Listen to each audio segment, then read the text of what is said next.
Good afternoon, everybody. Good afternoon. Thank you. I know that we are the last presentation before lunch, but thankfully this is going to be highly engaging and interactive. So we have here a small debate for you guys. We're going to just pack it in. We don't have that much time.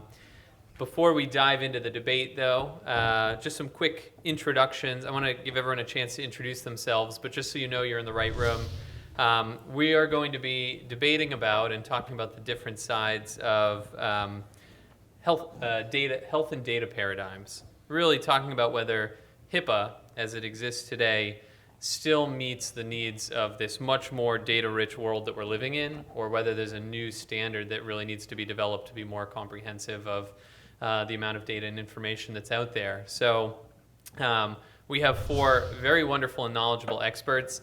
I will say, I think it's probably up there on the slide somewhere, that we have assigned sides to this debate. So really the purpose of this is to explore the different facets of each side, but it's not necessarily the viewpoint of each person up here or the companies that they are representing. So just quick by way of introduction so you know who's doing this talking. My name is Mike Wasserman. I'm the executive director of the Boston Debate League. I'm in no way a healthcare expert, which is why you're not hearing any kind of content from me. I run a nonprofit organization here in the greater Boston area where we bring relevant policy topics like this to middle and high school students, both in their schools, on college campuses, and in local companies. And we have young people wrestle with these ideas. But I'm happy to take a step away from that for an afternoon to have some deep experts to do a similar activity with.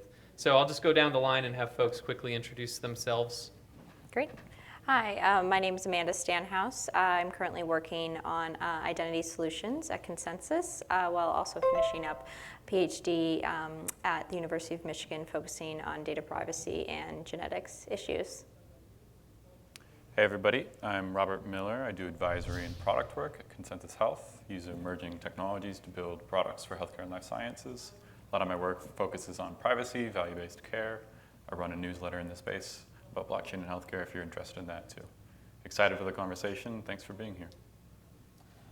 Hey everyone, I'm George Matthew. I'm the Chief Medical Officer for a company called DXC Technology. We're a 22 billion top-line revenue company that does a lot of IT vendor work. 3.5 of that's in healthcare. I look over the Americas, and we do also look at consent and data monetization as a strategy for many of the Medicaid clients that we're looking at now. Hi everyone, my name is Sophie Baum. I'm filling in this afternoon for Melissa, who had to run. I'm a law clerk at Hogan Lovells in Washington, D.C., focus on data privacy and cybersecurity law in their office. Wonderful. So here's how we're structuring this debate here.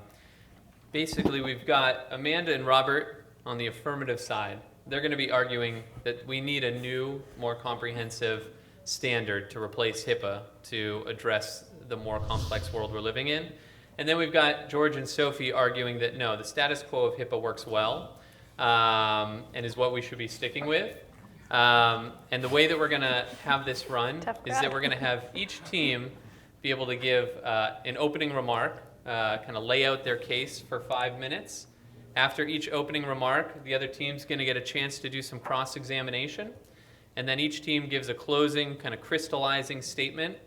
And then this is the participatory part. At the end of the round, you all are going to decide who wins this debate. And obviously, everyone here who works in this industry probably has an opinion going into it. So I'm not going to ask you who you agree with, right? That doesn't necessarily speak to the result of the debate. But I'm going to do a hand raise at the end for folks who are either in the middle right now, or if you can kind of take away your personal views and say, which side are you more persuaded by? Or if you started out here and you've moved in this direction by the end of the debate, then you vote for the side that's moved you. And so that'll just be our quick way to crown a completely honorary, with no financial or specific prize, winner in this debate. And I will be, as I do for our middle and high school students, keeping time, because there are many ideas that can be shared, but brevity is one of the beauties of debate. So unless anyone has any questions or clarifications, we're going to dive right in. So we have 5 minutes here for the opening statement from the affirmative side. Cheers. You want us to sit here or come to the podium? You guys can stand if you want. Okay, that sounds fun. Oh, is it going to be Actually, issue you with the already have mic? a mic. Yeah, you know, never Why don't you mind. just So- stand? Okay. So I'm giving the affirmative intro statement. The world that HIPAA was made for was radically different than the world that we live in today. It was a world that didn't know the smartphone or the app economy that increasingly powers and enables our healthcare. It didn't know the direct-to-consumer digital health services that add value to our lives almost every day now, nor the Internet of Things. And it's because we live in this radically new world, this new health paradigm, that I think we need updated legal protections. And my argument today is going to be focusing on how HIPAA and HIPAA's protections do not extend to non-covered entities, the broad usage of de-identified data, and an inappropriate model of consent that we rely on. HIPAA only protects information within covered entities, your traditional healthcare system, providers, plans, clearinghouses, and their business associates. But many businesses analyze, collect, and disclose sensitive information about your health, the majority of which are not covered entities. And as such, they are not afforded the standard of protection that HIPAA gives information within covered entities. For example, most things that collect information directly from consumers, like fitness apps, some PHRs, a lot of direct-to-consumer genomics, are not afforded this higher standard of protection, and that leads to flagrant privacy violations. There was a Wall Street Journal application on how fitness apps and women's health apps were sharing extremely sensitive data with Facebook without the knowledge of their users, and this is in part possible because HIPAA does not extend its protections to non-covered entities. And this mishap between the protections for information within covered entities and non-covered entities can be confusing for consumers who might have a limited sense of when their data is protected by HIPAA and erroneously consent to their data being used in a way that they didn't anticipate. And once data is created or obtained within a covered entity, that covered entity can do whatever it would like with it. HIPAA provides for the broad usage and sharing of de-identified data, and this creates perverse incentives. How are you supposed to know when your health system is selling in large streams of revenue your de-identified data, whether or not that vial of blood they took from you was really necessary or whether they're taking that to sell your data? And the premise of de-identified data is that you're able to protect from the negative harms of privacy violations by removing someone's identity. But increasingly in the age of big data analytics, there are scholars that question whether de-identification is ever really possible. The University of Chicago Medical Center shared de-identified health records with Google, who can then pair that with Google Maps information to be able to see when folks were visiting University of Chicago Medical Center and re-identify de-identified health records. There's a large question of whether de-identification is ever possible in the age of big tech and big data. And moreover, it undermines the just distribution of benefits of data mining and personalized medicine. Personalized medicine largely runs on de-identified data, but we're not able to share the valuable insights that we derive from big data and personalized medicine with the very people that help to produce those valuable insights because we're using de-identified data so broadly. And again, I'm talking about covered entities and de-identification, but there are no protections for how non-covered entities are sharing your data. Moreover, non-covered entities and covered entities, both of these work streams that I've been sharing rely on a model of consent that is outdated. Our legal frameworks and ethical oversight create really high transaction costs and put undue burdens on patients to manage their privacy. There's empirical and social science research that demonstrates that there are cognitive problems with individuals making informed, rational choices about the trade-offs in sharing their data and consenting to particular usages. And part of this is simply the scale. It's not feasible to manage your privacy separately for all the entities that we interact in this new data economy.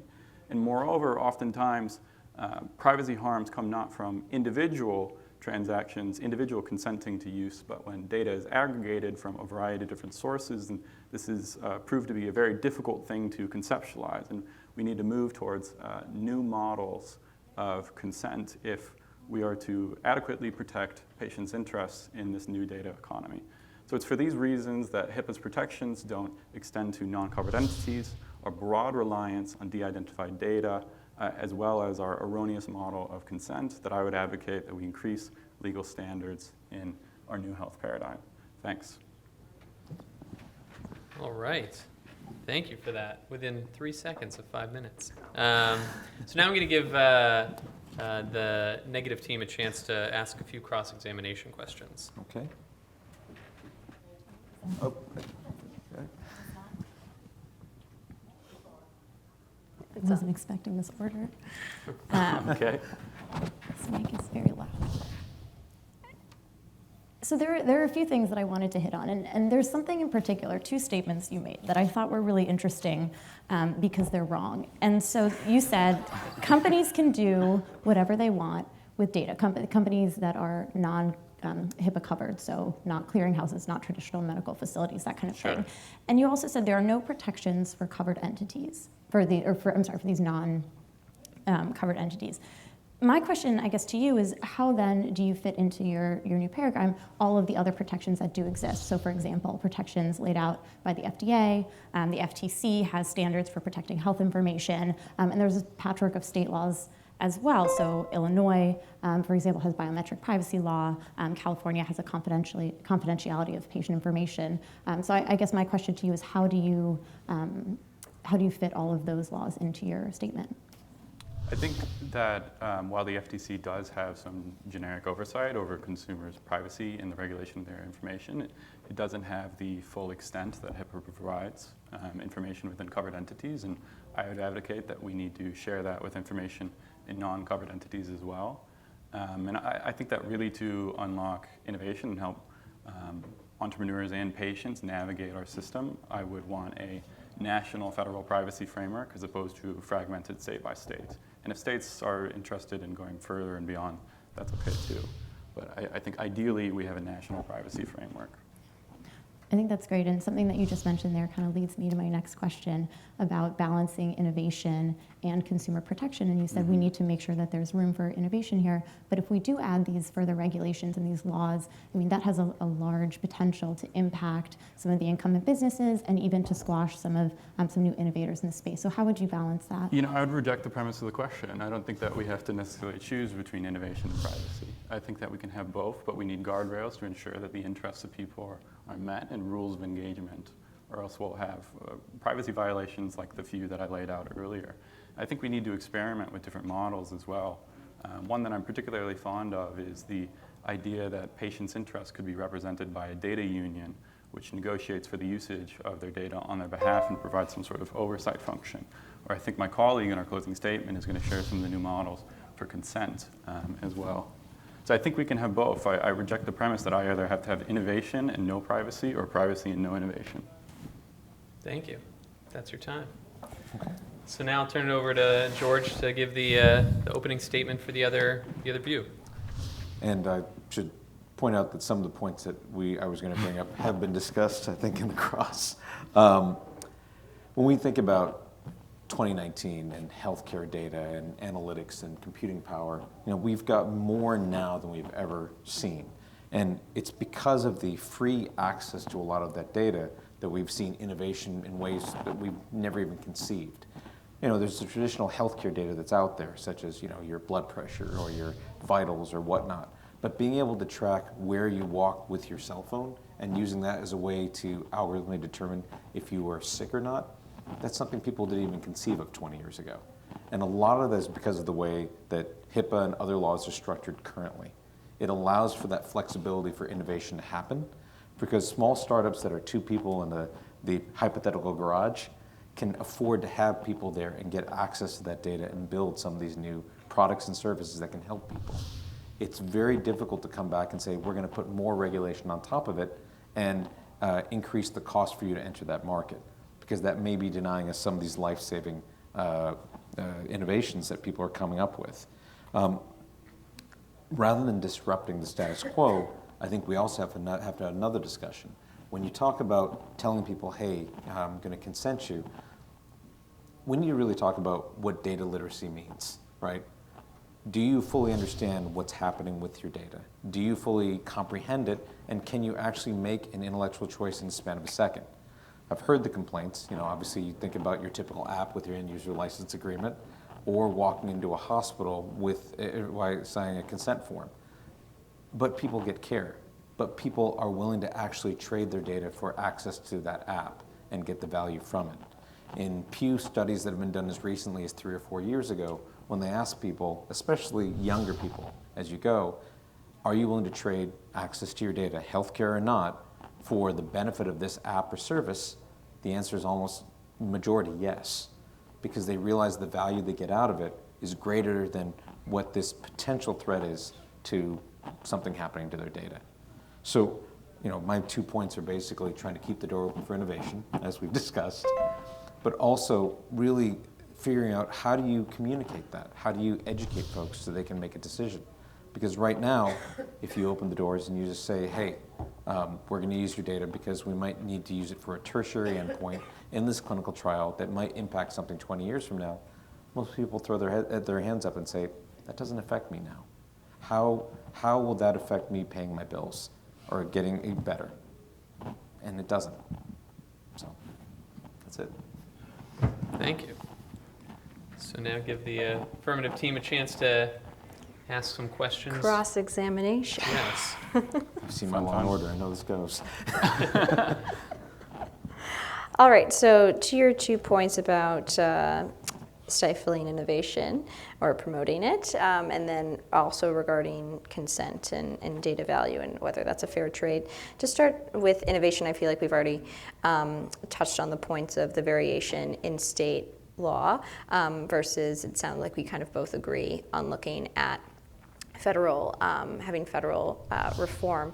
But something that I'm concerned about and would love to hear your thoughts on is if there was to be a federal regulation, whether it's health specific, so updating HIPAA, or more GDPR-like solution, but it's my understanding that there's a risk of having a federal law act actually as a floor, and so then it actually could cause more variation as states then build upon it, and that's seen actually in the health information exchange space, where Julia Milstein has found that really the main barrier to health information exchange is the state variation across that's blocking interstate exchange.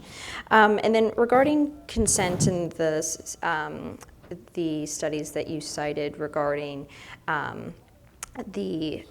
whether, especially the younger population, as a young person, that wants to trade their data and whether that's a very fair trade. So there's a lot of behavioral economist research regarding, actual decision making versus hypothetical.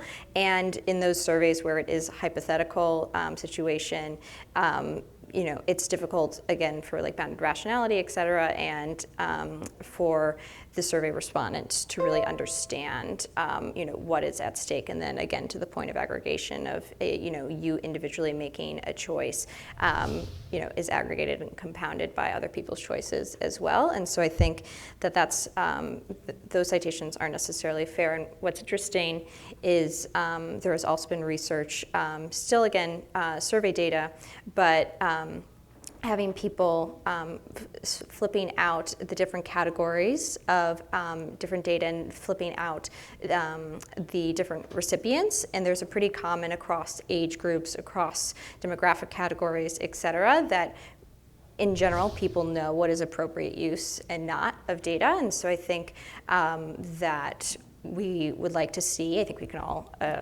agree here, that we would like to see, substantive boundaries at a societal level of how data is used. Because at the end of the day, I do think that instead of, playing, consent tricks on folks, that it's more that we all really know what's right and wrong for the most part. I'll give you a chance to respond to that question. I'll have to blitz it, and I'm going to hand over for that one point you brought up as well.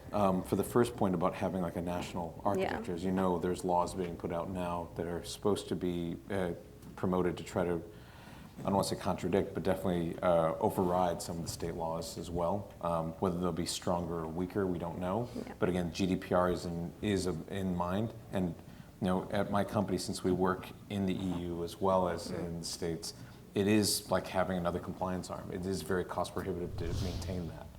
Not saying it can't be done, but it is going to prevent a lot of business from moving forward.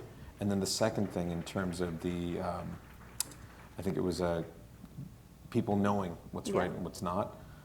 I think it's a fair point, but I think it's also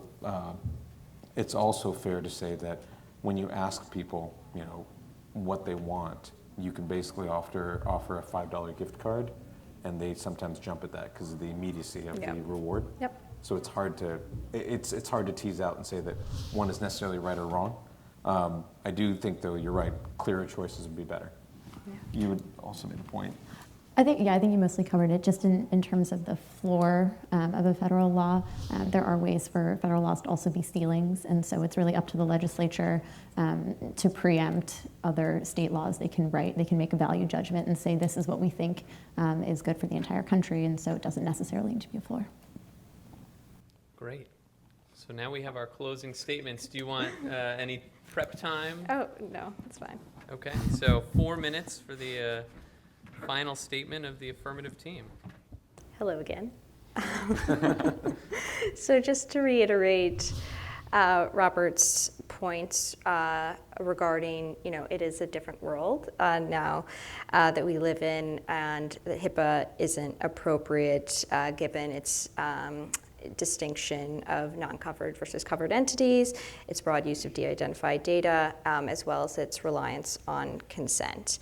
And so, this is a factor that there's more data than ever, again, coming from what we understand to be our traditional healthcare system that HIPAA addresses, but then you also have your wearables, your social media data, your genetic data of interest of mine, as well as more context than ever. So not only is it a distinction between covered entities and not, but once your hospital system that's technically a covered entity, you've signed your very broad-based consent form, where is that data going, and that there's a lot of revenue streams coming from the selling of de-identified data that's initially obtained in a traditional health context, as well as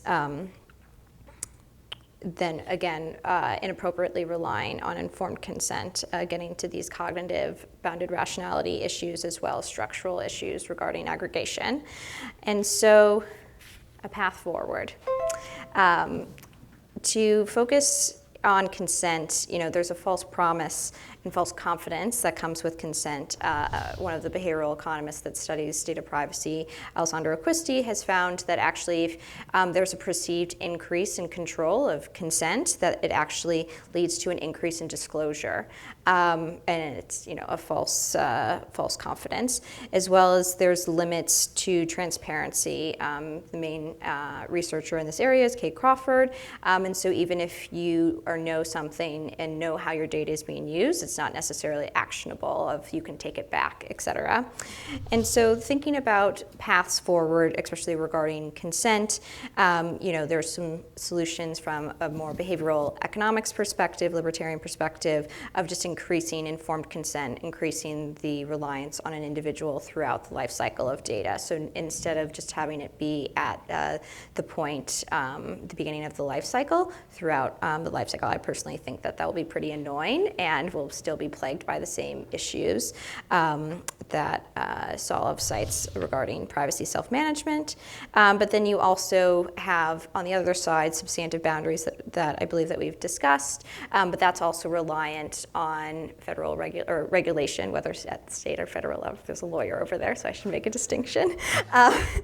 And so I'm personally interested in what I'm thinking about as a consent request manager as a hybrid of these two solutions, where you would bring consent throughout the life cycle of data, but you would not necessarily handle those requests yourself. There would be some sort of software solution where you would set your intentions more broadly of how you want your data to be used, and those requests would be basically dealt with by this manager of meeting your intentions, whether it's based off of data sender recipient, whether it's de-identified or not, et cetera.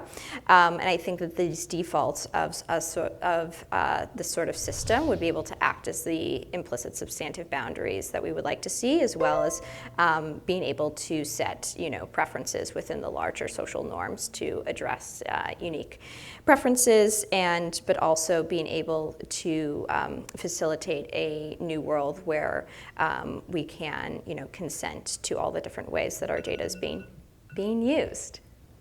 There you go. Thank you. So the final word now goes to Sophie. The first thing I'll say is that was really good. We may or may not have gotten to school together.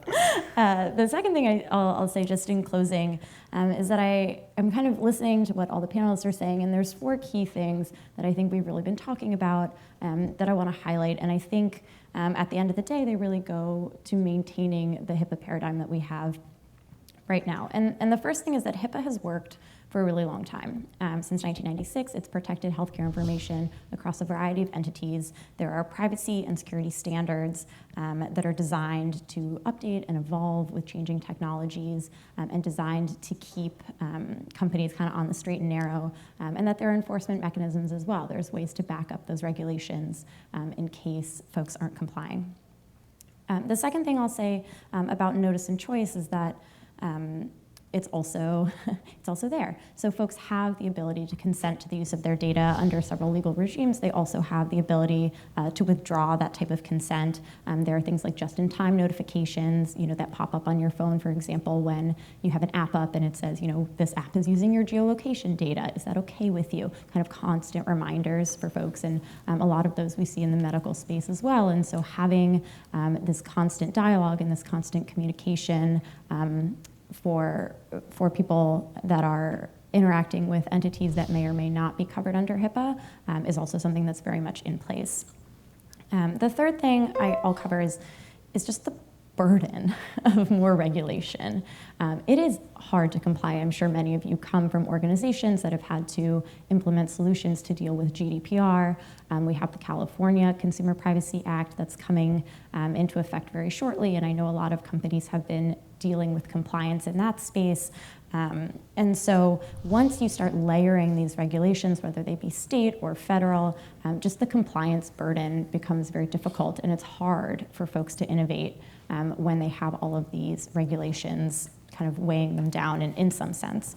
And then finally, I guess I would just encourage you all to think about the benefits of all of this data. So if all of these things were regulated, we wouldn't be able, or we might not be able to do a lot of the very cool things that we heard about, on panels and in talks this morning, things like enrolling folks in clinical trials, getting lots of data to innovate, have more home care, that kind of thing. And so, assuming and of course expecting ethical use of data is very important, but you don't want to impede the learnings and the takeaways and all the great work that all of you guys do by burdening it even more.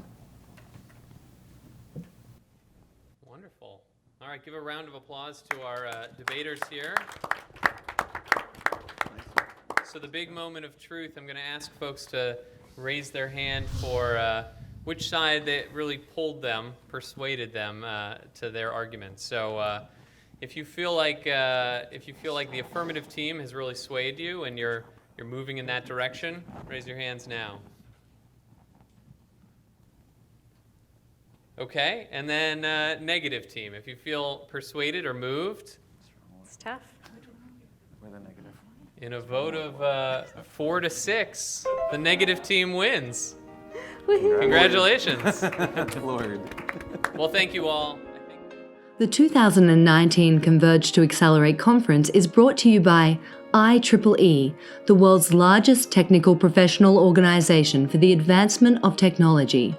Boehringer Ingelheim, passionately working to improve healthcare. NASCO, advancing digital health together.